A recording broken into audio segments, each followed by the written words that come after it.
gente recebeu um corpo de autoextermínio na clínica. E aí, quando ele chegou, eram mais ou menos 2 e pouca da manhã. Até que vai pra mesa, né? Porque a gente dá a entrada, a gente fotografa pra ter todo o nosso trabalho técnico registro, guardado, né? ali, porque tem que ter um registro. E aí, a gente, quando foi umas 3 horas da manhã, mais ou menos, eu coloquei ele na mesa. E quando eu coloquei ele na mesa, foi acabou a luz. 3 horas da da manhã. clínica. 3 da manhã, hein? 3 da manhã, era 3 um pouquinho. E aí o Flávio desesperado, e olha daqui, e olha dali. A gente tinha um rapaz que fazia manutenção pra gente. Então ele vinha, nós somos 24 horas, ele vinha tranquilo. Ele chegou na clínica, uns 40 minutos depois, procurou. Tinha luz em todos os lugares. Menos ele lá. procurou o problema, e olha daqui, olha disjuntor, não tem disjuntor desarmado, não tá acontecendo nada. E não tinha, de verdade, a clínica apagou inteira. E aí o Flávio olhou pra mim e falou: Josi, vamos liberar. Bora higienizar e vamos liberar, porque No não tem escuro? como, né? Com vela, né? Eu até postei já a luz de vela dentro do laboratório. Gente, você imagina. Imagina o medo. O pessoal falou assim: a lâmpada. Aí é medo. A lâmpada, aquelas lâmpadas que a gente põe pra recarregar, aquilo descarrega. Vai ter um momento que você ficar muito tempo sem energia, né? E fora quando a gente já esquece de botar aquilo pra carregar. A gente não pode esquecer dura nunca. pouco. Gerador, gente, é carinho, tá? O pessoal fala: mas tem que ter gerador. E a Peraí, que a gente tá gasolina não é começando. fácil, assim, E comprar um gerador também, né? O aluguel exato. de um gerador. E aí ele falou: caríssimo. Josi, vambora, vamos liberar. Higieniza ele, dá um banhão nele, tampona e vamos liberar, porque não tem como segurar mais. Tá dando horário, e ele seria pra sepultar no primeiro horário, no outro dia, né? Naquele mesmo dia, que já era 4 horas da manhã. Quando a gente terminou, quando a gente higienizou ele, tamponei e tal, e faz a ornamentação, quando a gente liberou, por essa luz que me ilumina, né? Tá à noite, mas por Deus, gente, a luz voltou. Nossa O Senhora. cara conseguiu, né? Ele falou: olha, eu consegui ficar pasmo porque eu não acho o problema. E a luz voltou de verdade, voltou a força na clínica. Então a gente para e pensa assim: gente, o que aconteceu? Ah, dá medo, Josi? Óbvio que dá, gente. Eu sou de ser humano. Não, gente, pelo amor. Sabe? Também não sou tão destemida pra ficar numa clínica que a luz acaba no e depois a escuro luz com uma volta do nada pessoa quando você falecida. libera um corpo. Eu preparei o corpo de um rapaz que ele morreu por conta de uma empilhadeira. Mas empilhadeira é perigoso. Trabalhando no local, e 2 empilhadeiras se encontraram e uma entrou na testa dele. Aquela lança foi na testa dele. Aquilo é muito perigoso. Eu trabalhava com empilhadeira e... Eu trabalhava não, né? O meu pai era operador de empilhadeira.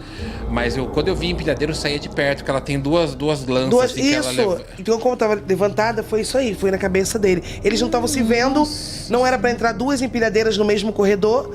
Aconteceu uma falha aí. Não se viam, porque tava cheio de caixas, né? E aí se encontra e ele tem uma parte, assim, uma dessas lanças pra frente veio na testa dele. E fez um afundamento ali, nossa. E a gente fez a restauração, era um rapaz novo também.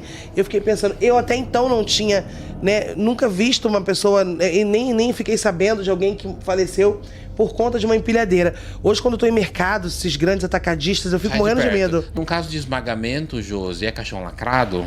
Dependendo do comprometimento, Se tiver muito comprometimento de tecido, perda de tecido. Hoje em dia o pessoal fala assim: tem a reconstrução, as próteses, né, as peles sintéticas. Ok, gente, mas não é todo laboratório que investe nisso. Porque é um material caro, e é um material que a família às vezes não pode pagar, demora. E a gente brasileiro tem essa mania de que morreu quer logo sepultar, né? Enterra logo para acabar o sofrimento. É o contrário. Você não acaba o sofrimento quando você sepulta logo, né? Tanto que nos Estados Unidos tem essa questão dos 7 dias, né? Tudo lá é tudo devagar, o corpo fica na funerária, fica embalsamado ou fica numa câmara fria. E eles sofrem o luto, né? Passam pelo luto. Aqui não, aqui a gente quer sepultamento rápido. Então a família não quer nem esperar. Às vezes acha que 2 horas para uma tanatopraxia é muita coisa. Né? Então, até você explicar que é um procedimento que é preciso, porque o corpo já foi pro IML, já voltou, então já vai avançando ali as bactérias, mas a família às vezes não quer esperar. Você imagina pele sintética com molde, sabe? Não desmerecendo, que é um avanço, né? Mas nem todo mundo tem esse tempo todo para trabalhar. Não, e também tem que fazer um rosto que fique parecido com a muito pessoa. parecido. É uma cirurgia, Tem uns trabalhos que ficam bem parecidos, né? Mas tem outros que não ficam parecidos e a família não vai pagar por aquilo, o laboratório não vai investir naquele maquinário todo, porque O tempo a gente... também deve ser muito demorado. Exatamente. E a família não quer esperar. Vai demorar 3 horas, 2 horas para fazer uma tanato, né? Tanato com ornamentação, com tudo. A família já reclama às vezes, porque ela já quer que venha o corpo, porque ela já quer sepultar. Que ela acha que vai acabar com o sofrimento se ela sepultar rápido. Tem disso. E às vezes a ficha nem caiu. Meio que cultural família sepulta. isso, né? Eu fui em Minas buscar um corpo, né, que teria que trazer pra São Paulo. E aí a gente foi buscar. Era na divisa e tal. Fomos buscar. Tinha um falecido afogado. Tinha o quê? Falecido afogado, né? Então, quando a gente tem corpos assim, que falam, ó, tá em estado de putrefação, a gente já leva uma urna maior. A gente não leva uma urna padrão. Ah, mas ele tinha 50 quilos. Mas ele vai ter um agigantamento. Vai estufar, né? Ele vai estufar, vai ter um agigantamento por conta dos gases. E aí fomos buscar. Quando a gente chegou lá, né? Foi eu e um aluno foi dirigindo e tal. Eu falei, vamos lá buscar esse corpo. Era um senhor, devia ter uns 60 anos mais ou menos. Ele tinha ido pra uma festa. E aí tava feliz, foi tomar um banho no rio. E lá ele teve uma congestão, né? Aqui a gente fala sobre congestão, outro assunto também. O pessoal bate na tecla, tudo dá congestão. O pessoal meio que debocha, né? Não, eu já tenho medo de congestão. Então, a gente fala o quê? Minha avó e minha mãe criaram um trauma de congestão. Eu e minha mãe também. E o risco é você encher muito o estômago e fazer um exercício físico como nadar. Porque você pode ter uma síncope, você pode desmaiar. Se você desmaia nadando, vai acontecer o quê? Vai afogar, né? Então, aconteceu isso com ele. E a gente, quando abaixou pra pegá-lo, gente, a pele, eu fui para os braços e ele pra perna. Quando eu segurei nele, a pele veio toda. Ela, sabe, como se fosse uma capa que vai. O pessoal do IML passa muito por isso quando vai tirar corpo. Porque eles tentam pegar e a pele começa a desfazer, o músculo. Mas sai a também. pele? Sai tudo. Teve uma vez que eu fui fazer uma limpeza que uma pessoa faleceu na escada. Ela passou mal, aí ela queria correndo ir pro hospital, só que aí ela desmaiou no topo da escada. Ela ficou entre o corredor e o topo da escada. Metade as pernas pra escada, né? E o tronco pra corredor. Meu Deus. Aí eu tô limpando as escadas, né? De repente eu levei até um susto, porque eu achei que era uma luva. Uma luva escura, assim, no meio da escada. Só que não, era a pele inteirinha do pé da pessoa ali, com os dedos e tudo que sobrou ali. Meu Deus, tipo, da mão também parece troca luva de... cadavérica Parece da que mão. troca de pele, exatamente. Na necropapiloscopia, né, eles chegam às vezes a calçar ali aquela luva, né, a luva cadavérica, por causa da para digital? fazer, para tirar ali os desenhos digitais, né, a impressão digital que o pessoal conhece. Então eles colocam na própria mão, né, e para conseguir ali fazer, que faz parte do processo de identificação. E solta no laboratório também quando a gente trata corpos em estado avançado. Solta. Mas aí fica o quê? Fica o quê? O sistema nervoso? O que aparece? Não, fica. É uma camada dela. Sai a camada, sai a primeira camada da pele, Aí né? tem outra Epiderme, camada tem a de pele. derme. Entendi. É quando a gente também visualiza muito a tatuagem, né? Que ela é muito mais bonita depois que sai a primeira camada da pele, ela tem aquela cor, verdade. né? Aquela cor muito mais Vívida, bonita. né? É, bem viva mesmo, sabe? Mesmo no cadáver, ela tá chamativa, né? E é um corpo que tem você acaba se expondo ali. Hoje em dia, a grande maioria dos laboratórios não tratam mais esses corpos, né? Claro, é isso que eu ia perguntar, porque quando tá em estado avançado de decomposição, eu acredito que não tem mais o que fazer, né? A gente geralmente faz até a segunda fase, né? O período enfisematoso, né? Que é onde tá as bolhas ali, já tem a língua, né? Os olhos, a língua já tá protusa. Mas passou disso, tem a presença de fauna cadavérica, como miíases. Isso aí não tem como. Aí já não tem como mais. Não tem como. Porque ele chega e faz barulho, sabe? Os miíases fazem barulho, Fazem. né? Deve pegar bastante. E quando a gente tá limpando e sem querer a gente pisa, faz plec, plec, plec. Miíase são os vermezinhos. São os ovos, né, das moscas que eclodem. E aí a gente tem as larvas. E faz a pisar nisso destruição aí rápida do corpo. Você falou que você não prepara familiares e amigos, né? Você preparou um amigo, mas foi horrível. Horrível. Pior situação pra mim, né? Ver ele ali, acostumado a tomar meu café com ele, acostumado a conversar. E durante um certo momento do procedimento, eu já tava indo embora na emoção. Foi o momento que eu falei pra ele, cara, levanta. Sabe? Pelo amor de Deus, sai dessa mesa. Né? Eu comecei a notar que bateu uma insanidadezinha.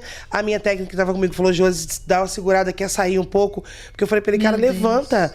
Né? Porque eu queria ver ele em pé, eu queria ver ele fora daquela mesa. Acreditar, né? E o pessoal fala muito assim, mas eu vou preparar, gente. Não é assim que funciona. O negócio não é você preparar. No momento ali do calor, da emoção, você pode, não, eu quero cuidar. Você quer resolver, né? Mas e o depois, né? Quando você faz vários gatilhos, aí tá fazendo aquele procedimento em outro corpo que não é nada seu e tá lembrando, né? Eu tive um aluno que ele falou pra mim e falou chorando isso. Ele falou, até hoje, quando eu tampono os corpos, eu me lembro que eu tamponei minha mãe. Ai, não, eu lembro que você contou disso. É, mas que é por a que introdução ele do tamponou a mãe algodão. dele? Porque ele não tinha ninguém. Ele era responsável por uma funerária. No interior, né? Eles têm assim, aquela funerária e a pessoa fica em casa. Sei. Morreu alguém, ele vai até a funerária, ele faz todo o trâmite. Só que dessa vez ele era o único responsável na cidade dele. E quem morreu tinha sido a mãe dele. E ele falou, tinha que fazer. Porque não veio ninguém pra fazer pra mim. E aí ele fez o tamponamento. Tamponamento, gente, é a introdução de algodão, né? Por nariz e boca, por vias aéreas. E o tamponamento é uma coisa que Meio assusta. agressivo. Eu já vi familiar caindo duro dentro Oh, de meu Deus. uma capela. Se a gente for chamado pra fazer um tamponamento na capela, antigamente tinha muito isso, né? Ah, é? Hoje em dia já vai pro tanatório, né? Pro Ok. laboratório de tanato. Antigamente colocavam-se os corpos e a maioria eram tamponados na própria funerária, na própria capela. Meu padrasto, quando faleceu, eles arrumaram ele dentro do caixão na capela e tamponaram na capela. Então, antigamente, pra as todo mundo familiares presenciavam muito isso. Meu Deus, mas é muito agressivo. É muito né? agressivo. Foi muito. Pra quem não é da área, né? E você vê aquele movimento, né, do agente funerário ali, dependendo do instrumento que ele tá usando.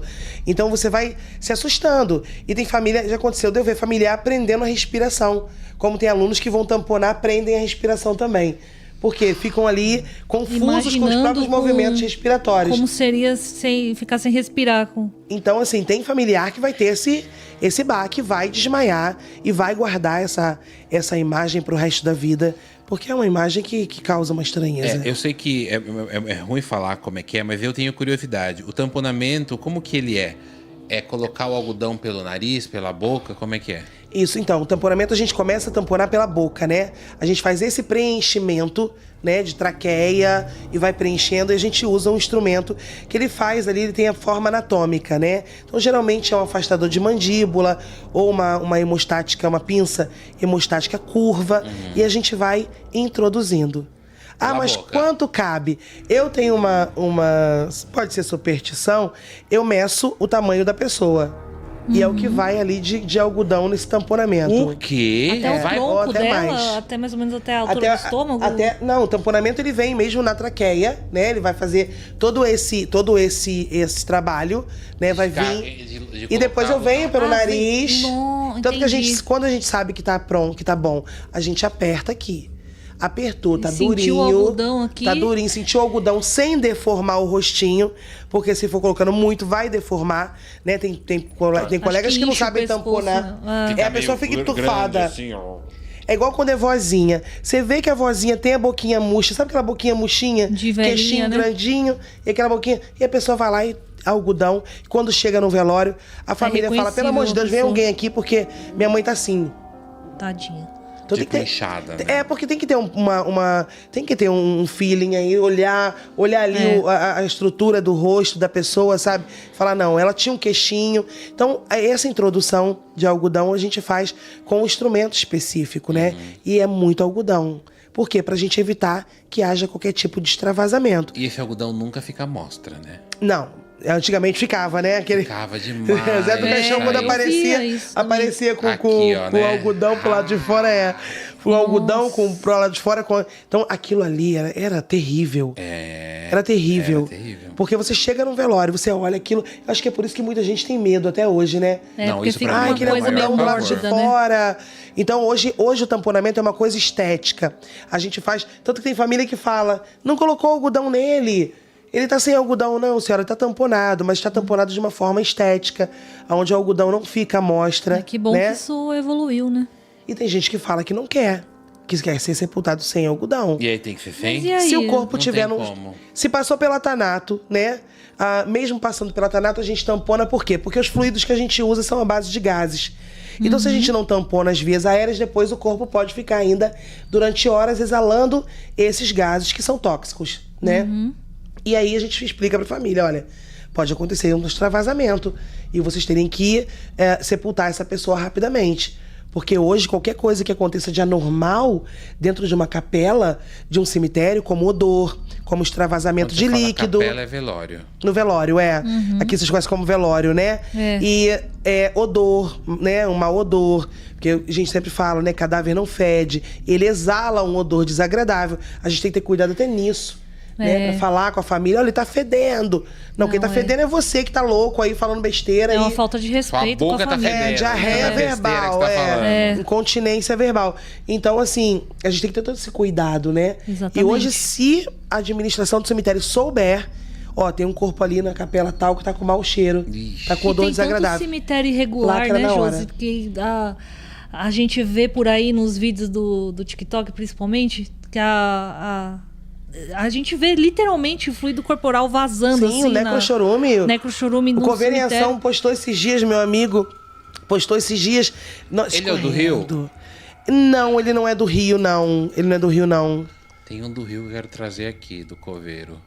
Coveiro em Ação, ele é daqui de São Paulo? Coveira em Ação, eu vou perguntar pra ele de onde ele é e vou te Eu passar. adorei esse nome, Coveiro em Ação. Coveira em Ação, tadinho. Ele explica tudo com todo cuidado, usa os EPIs direitinho, né? Porque tem essa questão.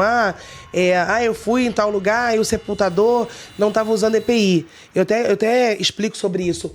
Ou a empresa não tá dando, ou o camarada já acha que ele tem ali a síndrome do super-herói, ele não vai ficar doente. Ele acha que é né? frescura não usar, né? Fala, eu não uso essas coisas. E não o é Coveira em frescura. Ação, ele mostra os bichos, né, peçonhentos e escorpião, lacraias, nossa, enormes. Ele gosta de explicar cada parte, cada osso ali, ele vai dando nome aos ossos. Então, assim, é uma profissão também muito delicada, muito Tá vendo delicada. O que a internet nos proporciona? A gente vê essas profissões iguais às profissões de vocês, que é uma profissão que ninguém quer ver, ninguém quer falar, ninguém quer entender. É uma agora profissão imagina, invisível, né? É uma profissão invisível. Imagina agora, assim, aconteceu uma cena de crime, um assassinato e não tem ninguém pra limpar. Quem que vai limpar? Exatamente. Dan, pergunta pra Josi se o tamponamento em bebê é feito como é feito no adulto. Então, Rebeca, o tamponamento no bebê... É leleca. Leleca, desculpa. O tamponamento no bebê, o que muda é o instrumento, né? Geralmente, para tamponar bebê, eu uso a cânula de injeção infantil, que é uma cânula bem fininha, né? Que é uma cânula de fazer injeção na artéria da criança, né? E aí eu uso bem pouquinho, a gente vai tamponando com muito cuidado. Então não é igual, não é essa quantidade toda de algodão, não é os mesmos instrumentos. Eu tive um colega que ele falou pra mim, Josi, eu conheci um colega da área, que ele falou, um dia eu tava com o bebê, eu não tinha o que tamponar o bebê, eu tirei a tampa da caneta Bic e eu tamponei. Aí o pessoal, nossa, mas você usou a tampa da caneta. Era o que ele tinha naquele momento, sabe aquela tampa da caneta? Sim. Ele pegou ali o algodãozinho e foi introduzindo, porque a cavidade é pequenininha. É só para evitar o extravasamento. Porque pra mãezinha que vai pegar, né, se já tiver com gases ali e não passou pela Tanato, vai fazer o quê? Vai apertar, a pressão vai sair. e vai subir. Exatamente. Vai fazer esse efeito do extravasamento. Então é pra evitar. É, porque eu não sabia que fazia com bebê também. Faz, então? Faz. Bebê também tem extravasamento, tem gases, né? Não tanto quanto um adulto, porque ainda tá... A flora bacteriana ainda tá se formando ali naquela cavidade. Mas a gente evita esse extravasamento para não trazer um momento complicado ali durante o velório, né? Claro que não é toda mãe que pega, tá, gente? Tem mãe que tem medo e não pega. Mas a maioria quer dar um último colinho ali.